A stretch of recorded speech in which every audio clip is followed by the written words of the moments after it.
Hey everyone, it looks like we're still waiting on folks. I'm gonna reach out to council members Marcano and Medina. If they are arriving, I may need to step out for a minute. I just got some really sad news. Oh, Juan, you're here. Are you on? Okay, you need to be promoted.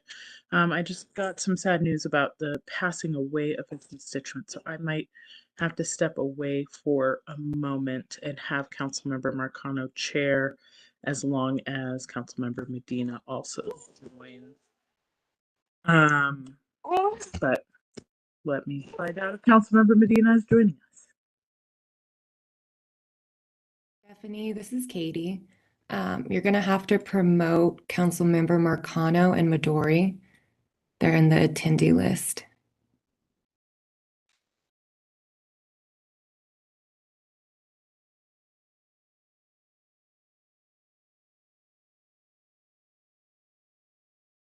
Hey, there we go. Can y'all hear me okay? Yes. Great, Yes. thank you. Sorry to hear that, Councilmember Coombs. Yeah, that's okay. I will send you a text in a second. Yeah.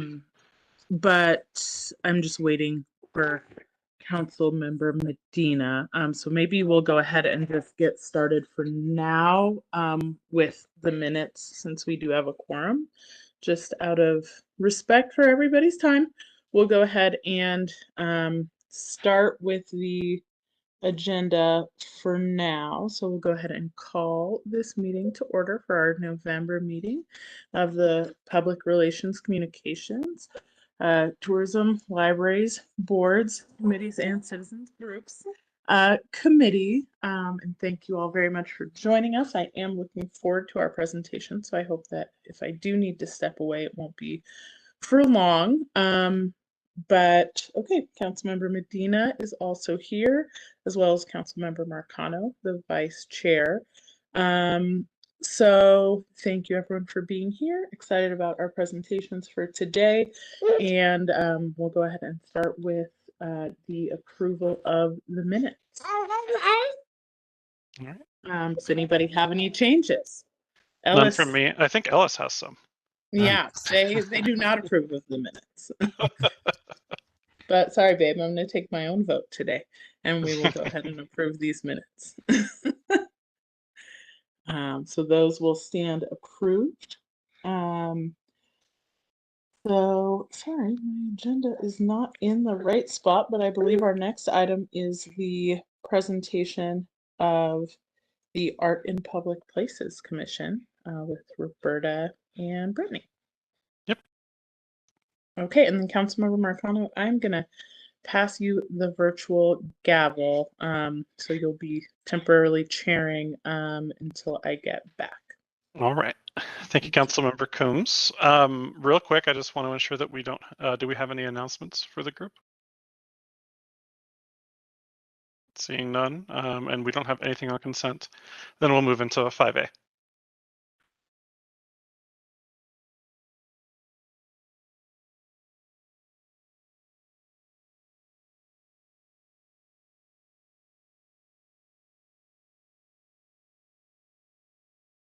Right, I see the presentation. Do we have our speaker on the line? I think you're muted, Brittany. Down at the bottom of your screen, you can unmute.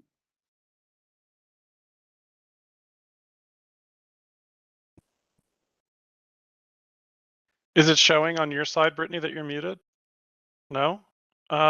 Click the down arrow next to where it says mute that pops up in the audio options, and make sure it's set to the right microphone.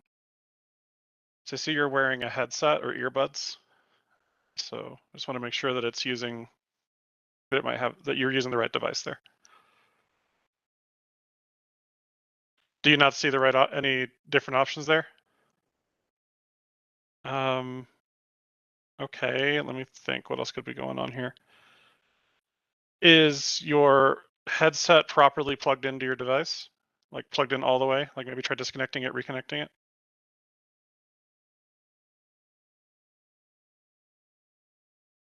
Nope, nothing yet. Under your microphone, what do you see? Do you see like use system settings and then something else in that same little like drop down that I mentioned earlier? No? Okay. All right, she's gonna call in. That works. We can go first too if that makes it easier. Yeah, I think just in the interest of time, we can do that. So we can move on to 5B. So that'll be the library board annual report.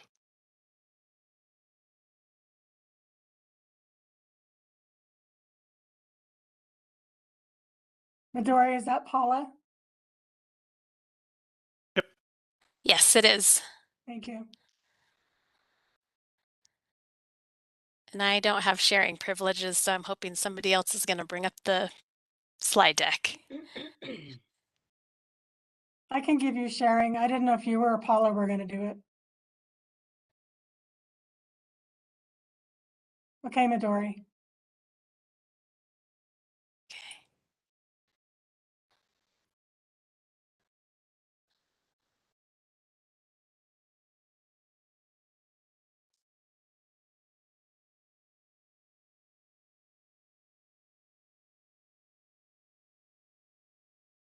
I'm sorry, I missed it. We're going, right?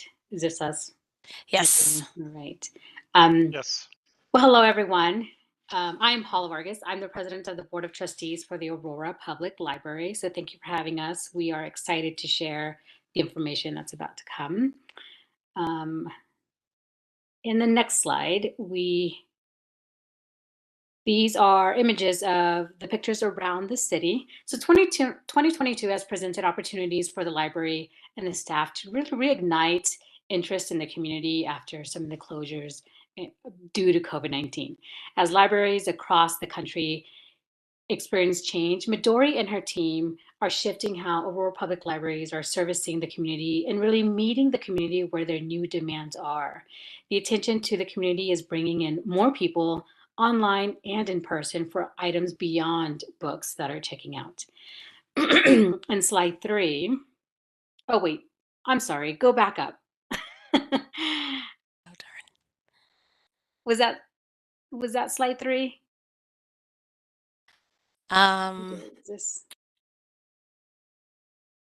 This is the next slide, Paula.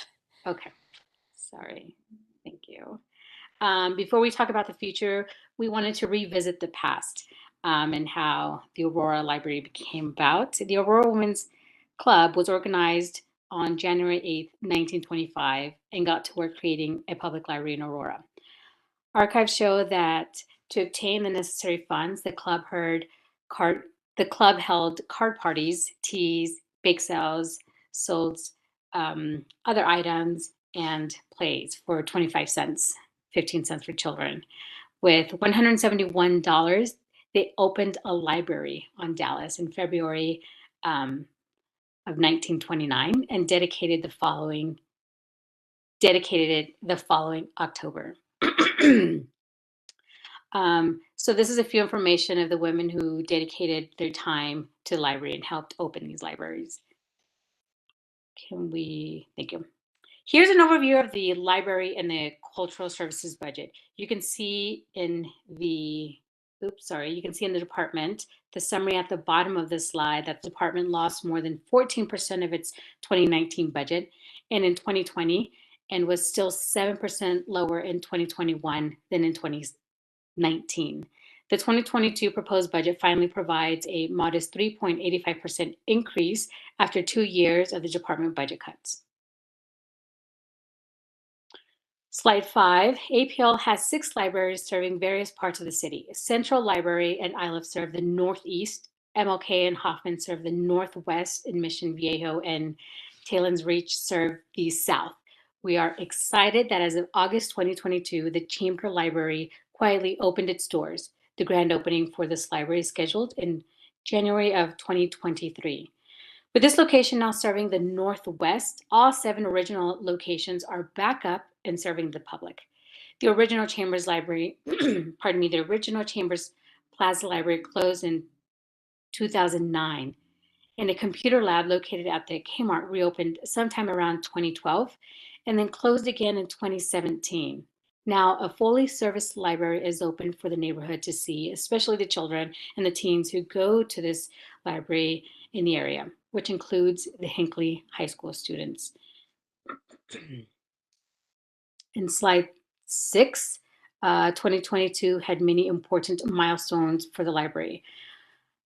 Our most important achievements include the Aurora Scholar Award ceremonies at Central Library for the first time ever, with 21 attendees over 2 nights. And Oh, 2,100, sorry. Sorry, That's 2,100. okay. Over 2 nights and 4 ceremonies. For some of you, you'll remember that this was not held at the library. So Midori and her team worked tirelessly to make sure that they were able to bring this to the library and introduce 21 attendees to the library in addition 2,100. to 2,100 in addition to hosting the event. So pretty proud of that. Also, the Colorado Association of Libraries in 2022, the library also received an award for the Project of the Year for the Scholars Program, for them bringing it into the library and introducing it there. So that was exciting and a pretty proud moment for everyone. The Central Library is also refined and redesigned. This is the relaunching of the Reimagine program. Is that right, Midori? Or Yes, sorry. this is, no, it's about new furniture and kind of laying out the space, creating actually a great public art partnership and project, just a lot of upgrades to Central Library space. Thank you. So we also were able to relaunch the Aurora's Poet Laureate program, which has received several notoriety in the public with media. Channel 9 did a story, CPR, The Sentinel. So us relaunching that program received visibility in the media and inquiries from others. So that's another proud moment. They've also had the soft opening of the Chambers Plaza Library in Ward 2. The grand opening is scheduled for 2023. They've also launched the library's bookmobile, delivered and being prepared for programming. It hasn't launched yet, but it Oh, has been delivered and is being prepared sorry, I to saw hit it the the other roads. day. I That's was okay. like, oh, okay. Thank you for Soon, clarifying. soon. Yes, not soon enough, but soon, yes. Okay, let's see. This is slide 7, right? Midori, or This is the next slide. So I'll just talk a little bit about thank you. this. This is the new Chambers Plaza Library. We wanted to just give you a couple of additional photos. I think what's really exciting about the physical space is this beautiful partnership you see with the communications team.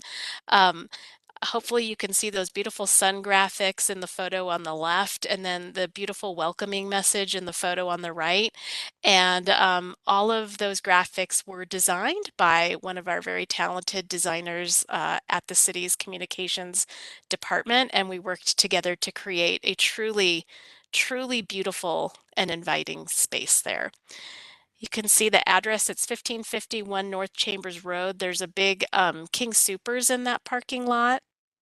It's right at the corner of Chambers and Colfax. And the current hours are Monday through Saturday, 10 a.m. to 6 p.m., and it's just around 4,000 square feet. And speaking about the bookmobile, we wanted to just also give you the visual preview and talk a little bit more in depth about it as well. That is the bookmobile. I don't know where I think it's at Talon's Reach right there, but it will be traveling to lots of different locations throughout the city. We're really excited that it will have a regular stop at Buckley Air Force Base. They actually have let us know that they want to have a big ribbon cutting and party for the first time it goes there, which is very cool. Cool. We're also going to be stopping at some different centers for older adults, as well as a multitude of community events. And speaking of community events, we're hoping to debut it at the city's holiday lighting ceremony.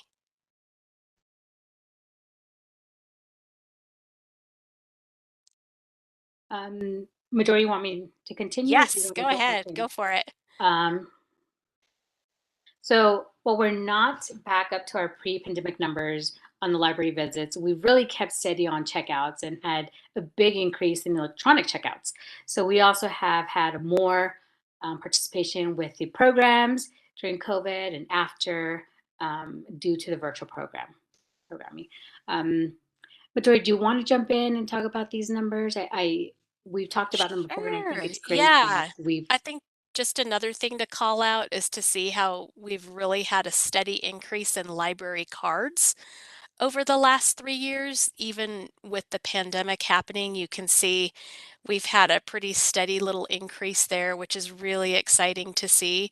You wouldn't think during the pandemic that you would have an increase in any of the usage at all, but I think we're particularly proud of our program attendance, where you can see we've had huge gains again due to a lot of the virtual participation. And then, yeah, just to reiterate kind of what Paula said about the e-circulation, this is a record breaker for us. We've had more electronic checkouts in 2021 than we've ever had in our history.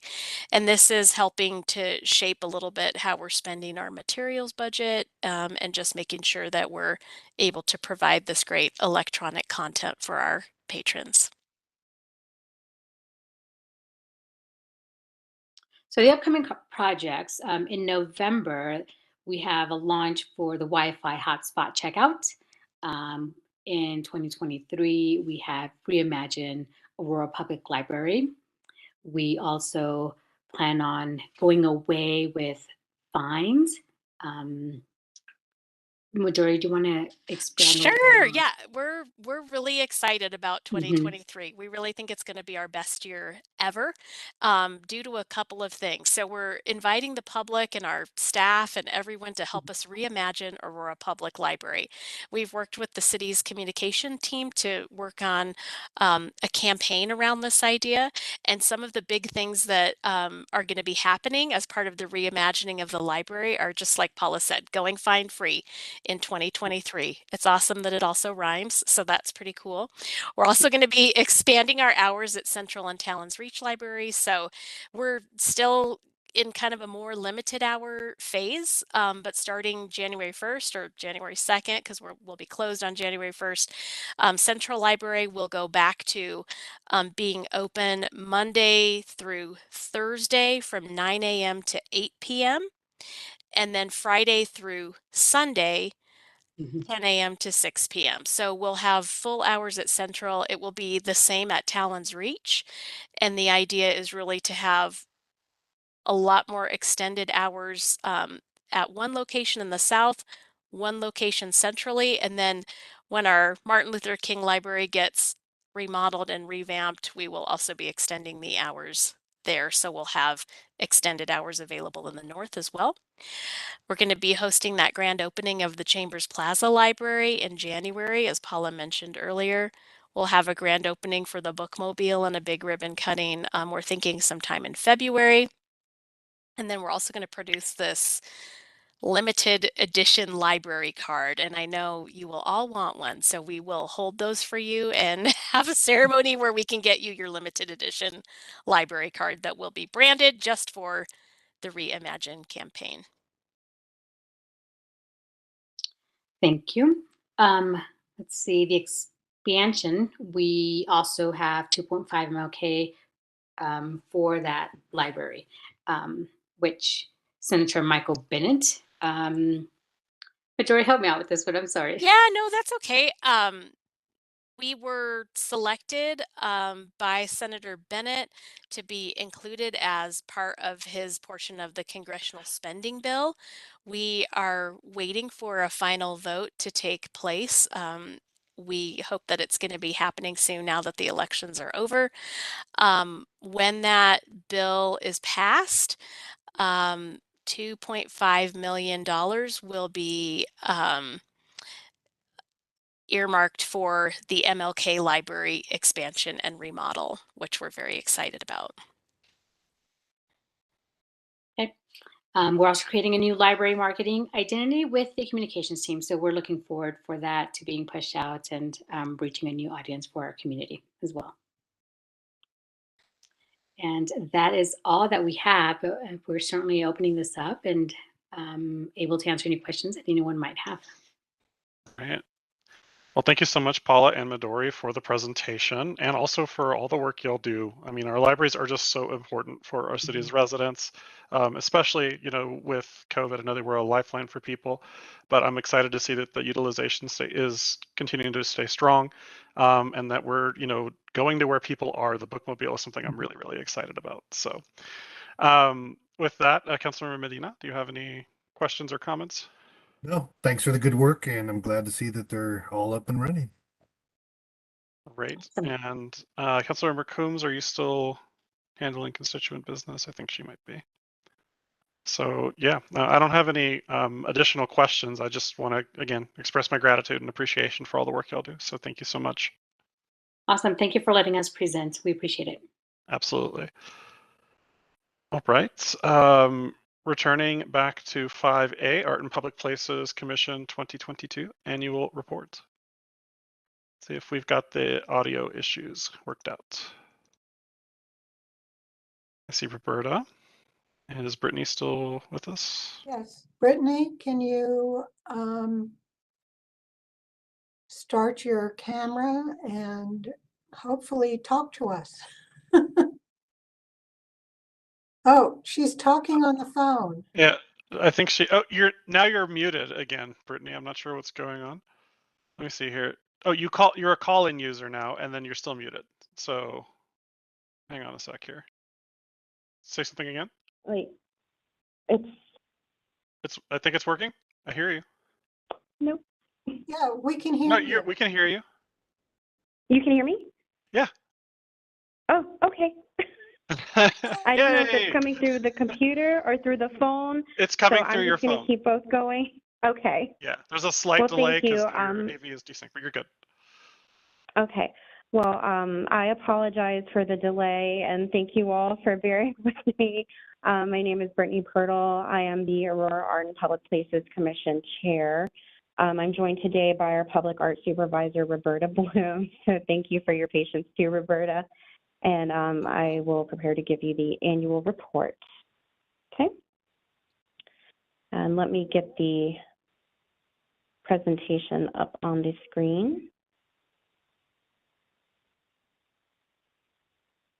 Let's see here.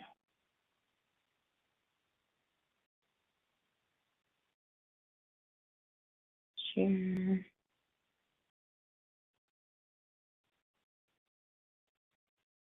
So I did upload the presentation, Stephanie. I don't know if you can share that. Oh, there we go. Oh, here we go. She's got it. Yep. Is it presenting? I don't know what format that you can see it all We're in. looking at your actual PowerPoint window. Okay. So do you have a presentation up on a different screen? I just have the one screen right now, Okay. so that's why we're having some issues. I do apologize. You're And good. Roberta, you weren't able to show. Yeah, if you give me share screen properties, Okay. I think I can do the other version. Actually, I think that would work too if you wanted to do it that way. Just put it into a presenter mode. I just made you presenter.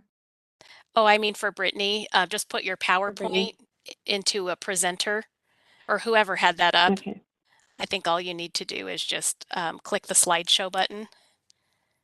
Oh, Roberta's got it. You got it. Thank you, Yeah. Roberta. So if you'll go ahead and move on to the mission statement. So I just, okay. Sorry. I just lost, whatever. Let's move on. There you go. Okay. There's our Thank mission you. statement. Again, apologize for the inconvenience and thank you all for being patient. But the mission statement of the Art and Public Places program is to capture the pulse of the community by contributing to neighborhood development and economic vitality, and by engaging the many voices of Aurora through art and culture. Okay, and here we have a snapshot of our commission. We currently have a full commission with 3 new members, and those are Shanna Thompson, Laura Kiefer, and Nick Engen. And we would just quickly like to thank Midori and Laura Perry for upgrading our part-time assistant position to a full-time administrative specialist position with some benefits. So thank you so much for that. Okay, next slide. Okay, we're going to introduce you to a few projects we've been working on. One of them is Fluorescence by Project One Studio, pictured here. They joined the design team for the Southeast Recreation Center in August of 2019, and participating in public engagement opportunities and working with the design team, their concept for fluorescence evolved. So the artwork supports the overall concept and goals of the architecture in a visually dynamic manner and enhances the experience of runners using the elevated figure 8 running track. And it was installed September of 2022. Okay. And next we have Mountains by Gordon Huther, which replaces his earlier piece On the Move 1 that had to be removed. So this is located at the Isla Station roundabout, and the new work is 20 foot tall and constructed from steel and dichroic glass. Okay. And here we have a couple of photos from an installation that's in the nooks and main stairwell of Aurora Central Library. So this is called One Nation by David Garcia. And he draws upon the philosophy, symbolism, and narratives from his native Mexican heritage to create a representation of human existence and the connection of all living things. The final elements of this piece were installed November of this year, and we'll talk more about his work in a minute. Okay, here we have Once Around by Tim Upham. It's a visual representation of the Earth's daily trip around the sun. Although installed in 2021, the landscaping was completed this year in 2022. I love that. I get to see it almost every day. Perfect. Whoops, I jumped a slide. There we go. You're good. Here we have a couple of pieces from our Art to See on Havana Street program. We just, I think, finished the installation for the 2022 to 2024 period. And here we have a representation of a couple of new artists. So that's 33.3 or a third % of artists in this program are new. And we'll talk more about that in a bit. We also have the Loaned Art program. So the City of Aurora's Art in Public Places program created the Loaned Art program in 2020. There are currently 2 gallery locations and Aurora Public Libraries at the MLK Junior Library and at Talon's Reach. This program is intended to amplify local Aurora artists and give them a platform they can utilize to create opportunities and promote their work within the community.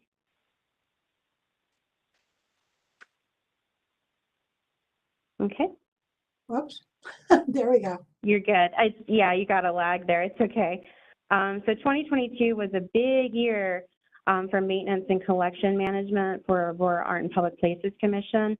Some of you may have noticed that Ghost Trolley is currently not up, so we had to take that down for restoration as it was pretty damaged and needed to be cleaned. Essentiate was cleaned and repaired. Aurora Dawn was cleaned and repaired. We've cleaned some graffiti off of some pieces. And one of the things that I'm excited about is the database transfer for the collection management is in progress.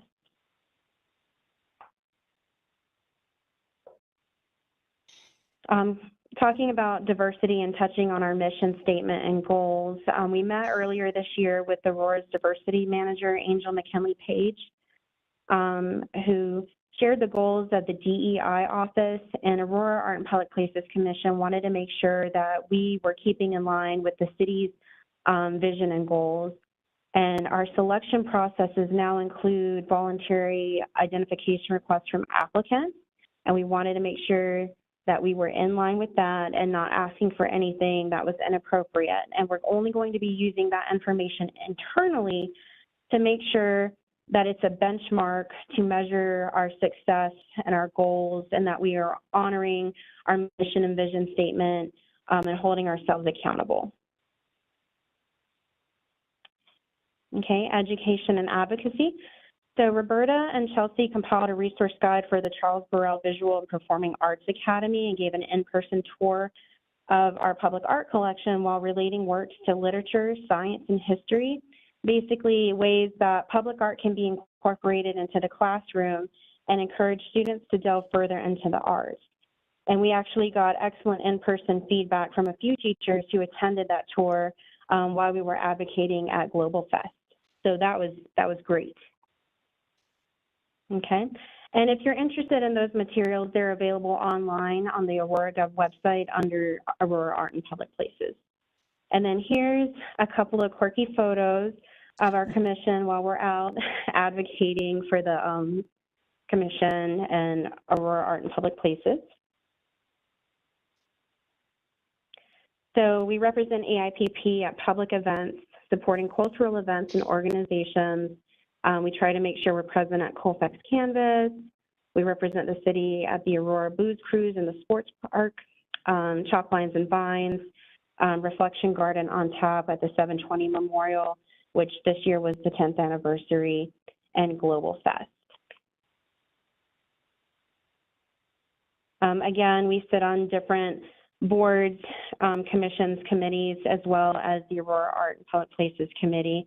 And some of those are the 720 Memorial Foundation, Havana Business Improvement District, Aurora Chamber Arts and Business Connections Committee, Business Arts Community Alliance, and the Aurora Cultural Arts District. And then for public engagement, we partnered with Aurora Sister Cities to create a mini resource fair for the 2022 Global Youth Leaders Program. AIPP created an interactive scavenger hunt to introduce and educate students about our program.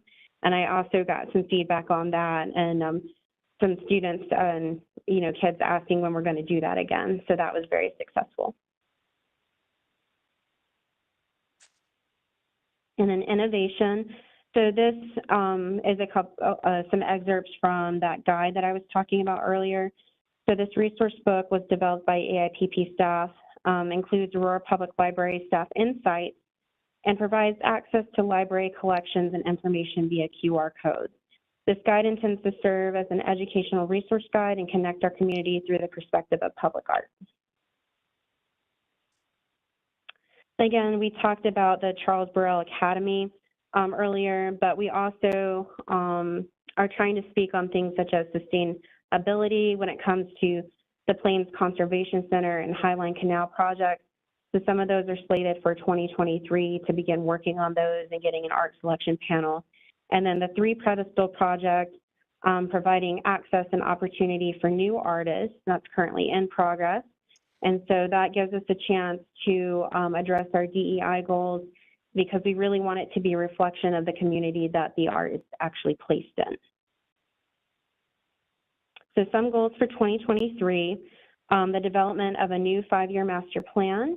And then the big one, it's going to be the Aurora Art in Public Places 30th anniversary celebration. So we're super excited about that. It's going to include special publications, events, and we will be commissioning a poem from Aurora's new poet laureate, Aja Fox. And we'll have an updated collection guide, again, 3 pedestal project, Plains Conservation Center, and there is some more maintenance slated. Oops. And then, you're good, Roberta.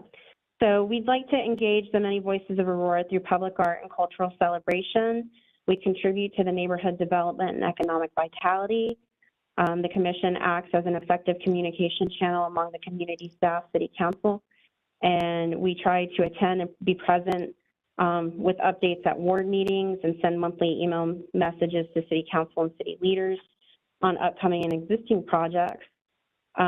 We also encourage the community to participate in art selection panels, represent the AIPP program, and support other city organizations at public events, such as like the History Museum and things of that nature.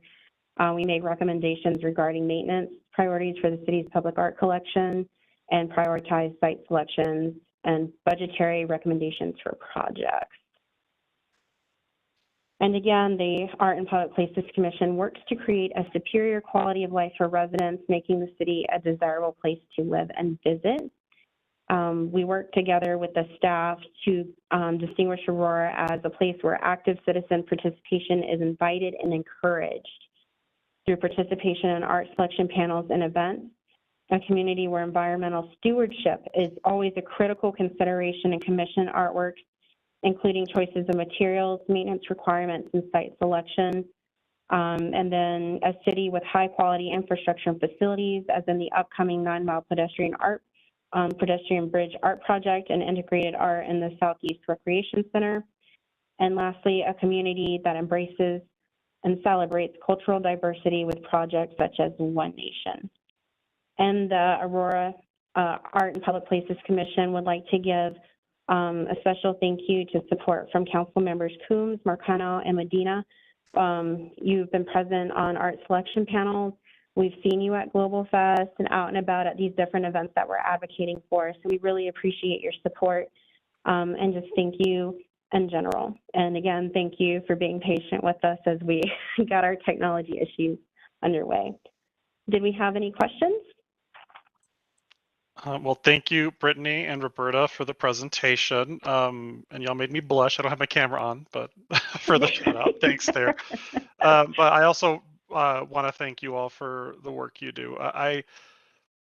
The aesthetic and beauty is really, really important to our city, towards building a community, towards building culture. And there's a poem that became a song that is one of my favorites. It's Bread and Roses, and the bread portion is fighting for people's material conditions, for good wages, good living conditions, and whatnot. But the roses is just as important, right? And it's the poem ends, "It is bread we fight for, but we fight for roses too." And that's beauty and culture and things of that nature. So the arts to me are very, very important, and I'm very grateful for the work you all do. Yeah, and Ruben, do you have any comments or questions?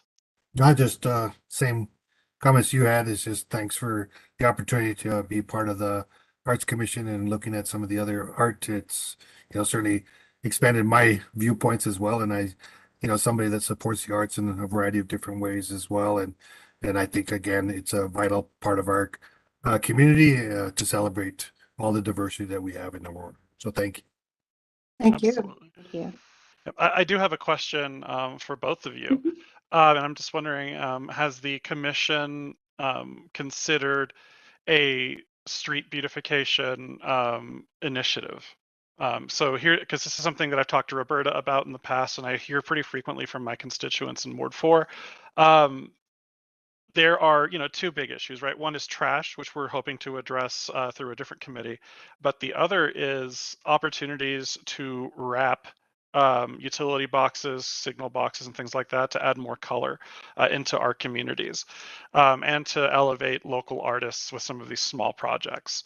And this is something that, as a council member, I'm happy to champion, some kind of funding mechanism for, but I have wondered if this is something that you all as a commission have discussed, maybe an opportunity around. Yeah, I feel like we've had some murmurings about that, but we haven't officially committed to anything, but that is certainly something that we can bring up at our annual meeting. And Roberta might have more background on that.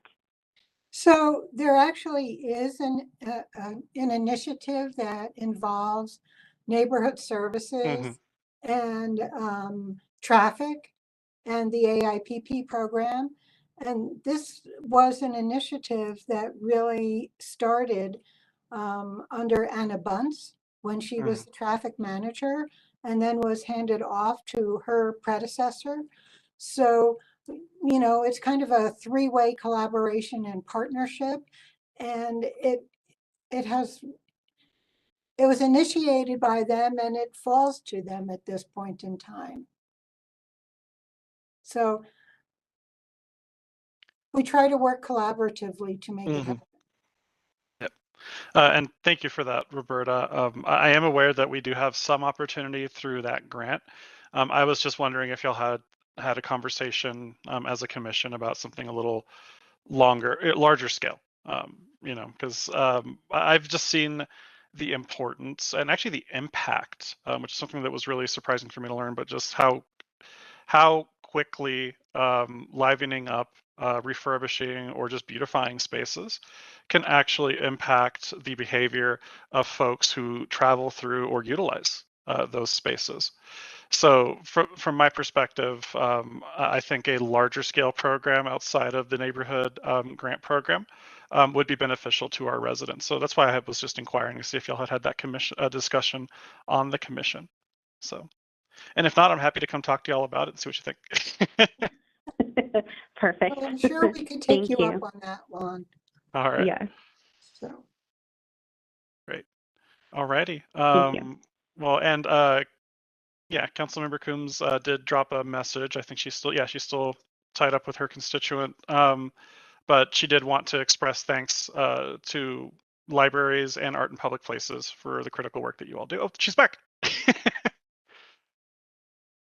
Yeah, thank you so much for your understanding and for your work. I just really appreciate all of you. I will have to go back and watch your presentations, but I know that you've all done quite a lot, and I just want to thank you.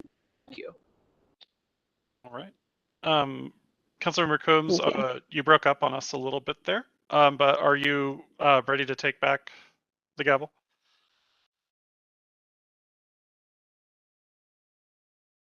I do not have my agenda pulled up yet, so back up. So if you want to go.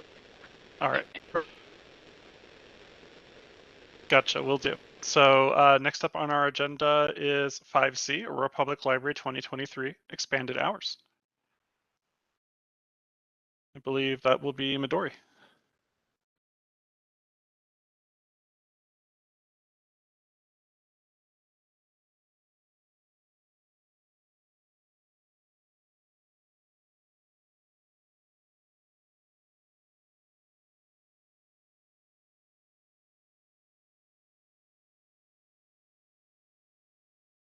Now I'm having the issues. Just kidding. Okay, here we go. Let's see if this will work.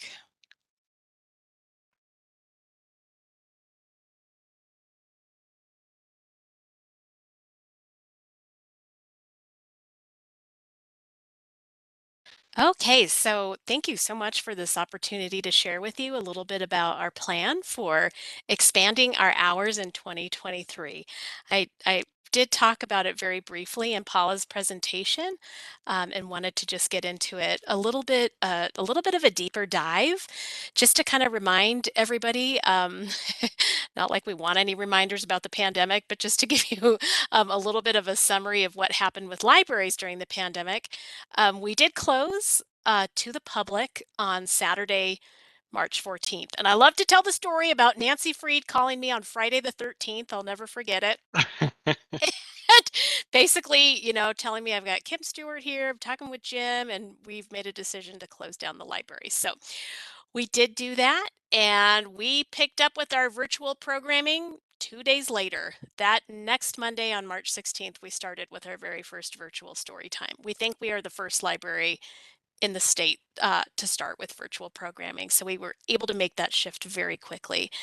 While we were closed, we were very engaged in Operation Aurora Mask. I know it's hard to remember this, but there was a shortage for masks and masking supplies.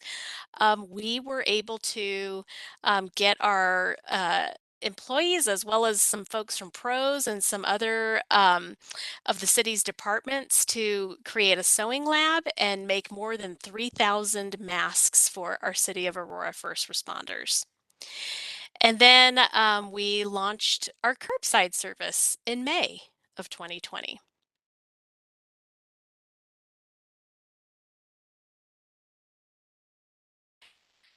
In July, we reopened to the public with some limited capacity and hours. You guys probably well, I'm trying to forget it, but you probably remembered there was a very extensive formula for calculating square footage and how many people could be in the building at that time.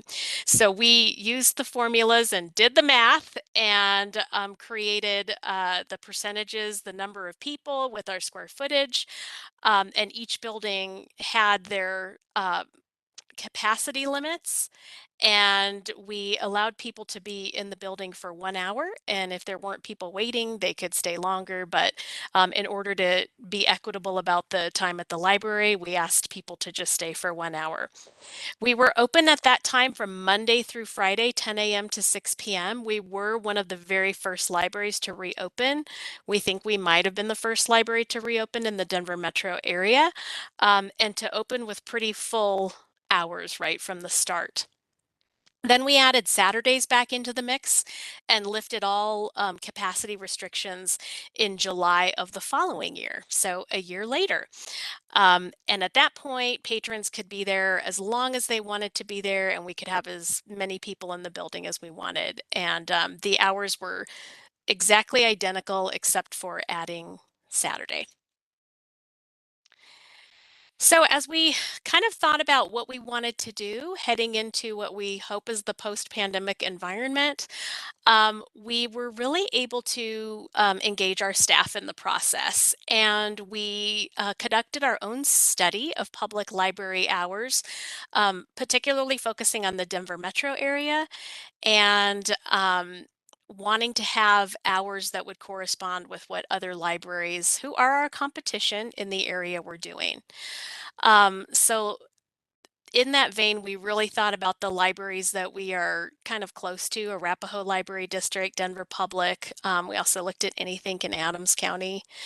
And then we created just kind of a draft of what we thought we would like to do, and we discussed it with the staff groups and our supervisory team as well. You might imagine, even though we had very long hours before, people sometimes forget. And so anytime you make a change to the work schedule, there has to be a lot of communication and a lot of two-way discussion about how people are feeling. We also had to, work with the teams just with increased anxiety and just trying to assure everybody that, we were going to be able to come up with a good plan for this.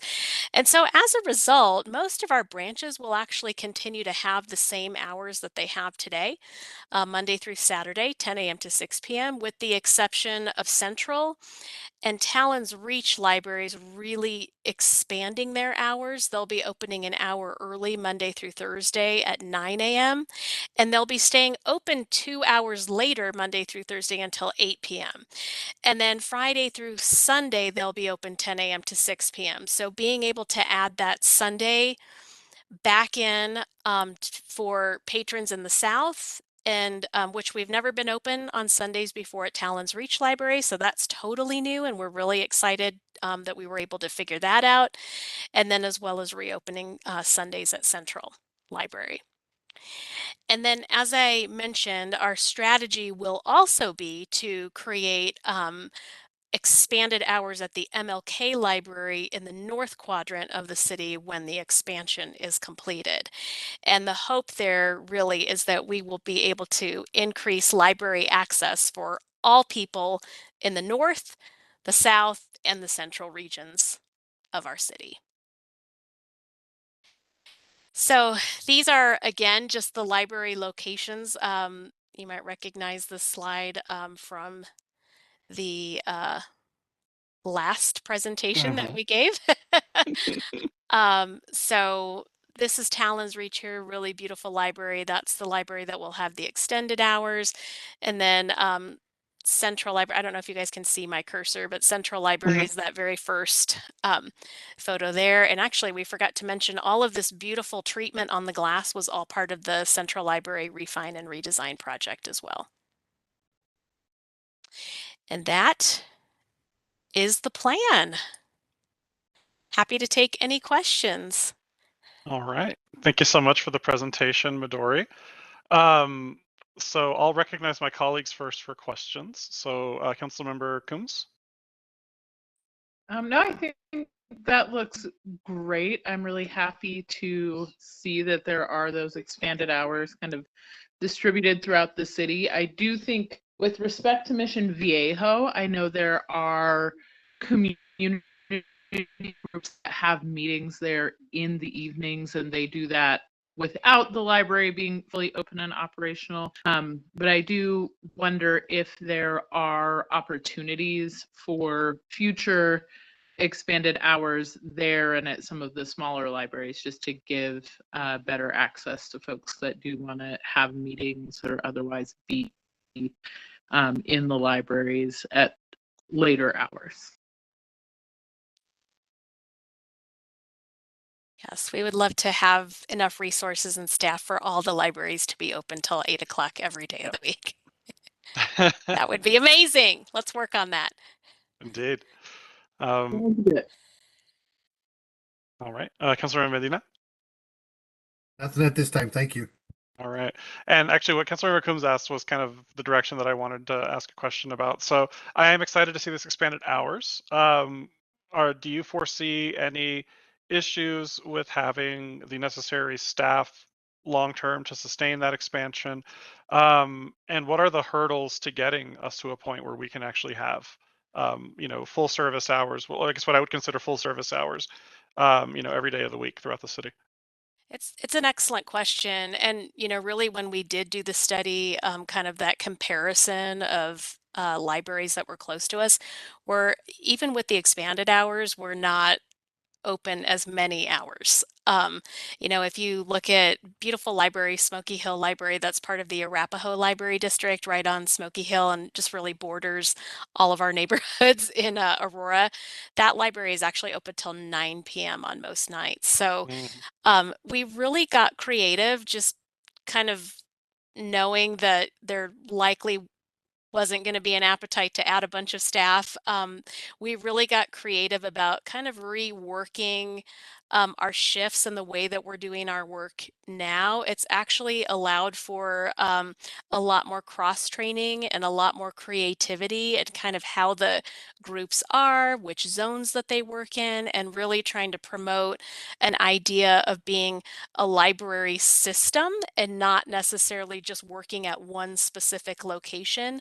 So we've come up with some interesting ways, I think, to float staff and to kind of rework schedules.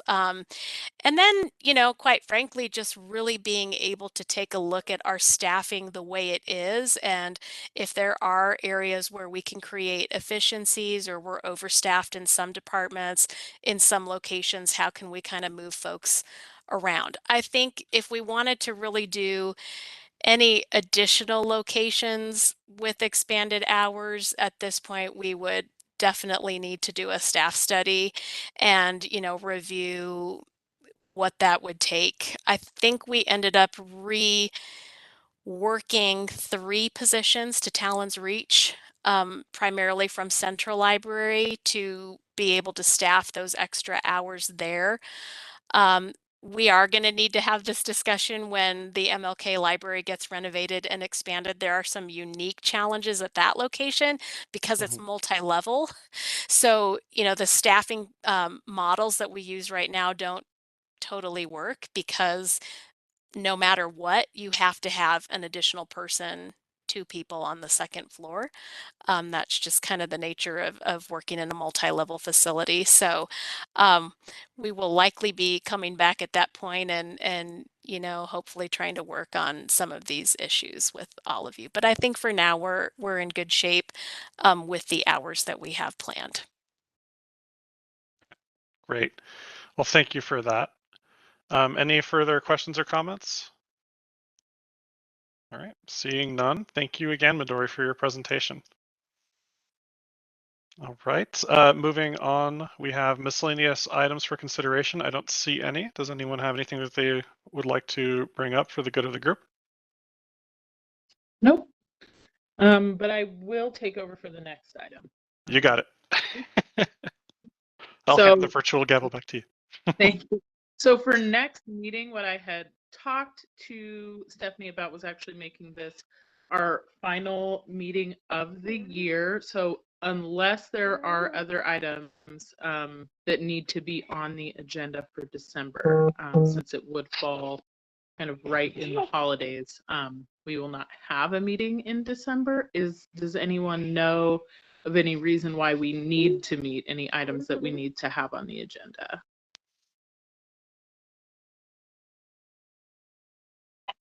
Okay. Coombs, I'm not aware of anything at this time. I haven't heard from anybody. Okay, thank you, Stephanie. So seeing none, we will plan to not meet in December. If that changes, Stephanie and I will coordinate and we will reach out to everyone. But we would have to plan it for earlier, so we'll need to know that pretty soon. Because yeah, we'd have to plan it for an earlier time given the holidays and scheduling. Otherwise, this is the last meeting of this committee as it is currently constituted with this membership, because we will have committees reassigned for starting in January.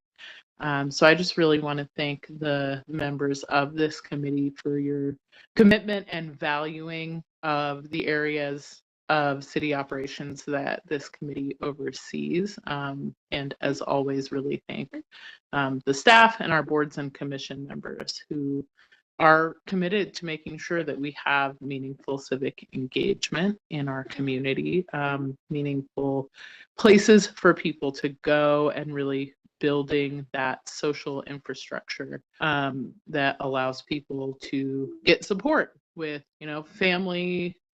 families that need to use the libraries to educate and raise our children, community members and groups that want to connect. As Councilmember Marcano was saying, also making sure that our community is beautiful and flourishing and developing culturally.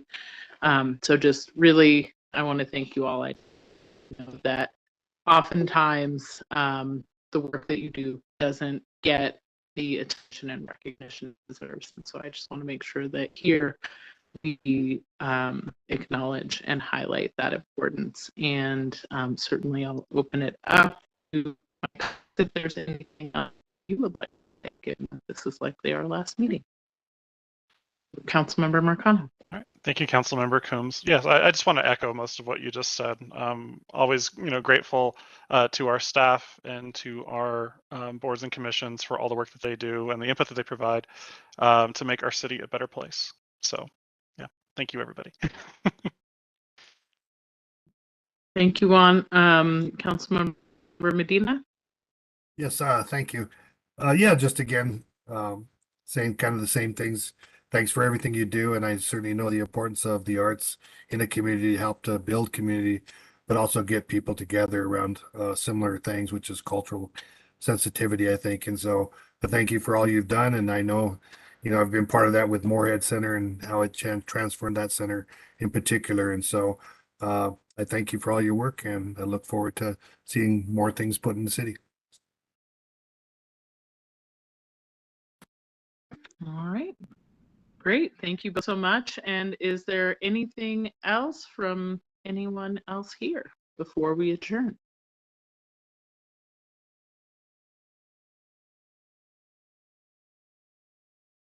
All right. Seeing none, thank you all again so much, and hope you have wonderful holidays. And All right. Thank you.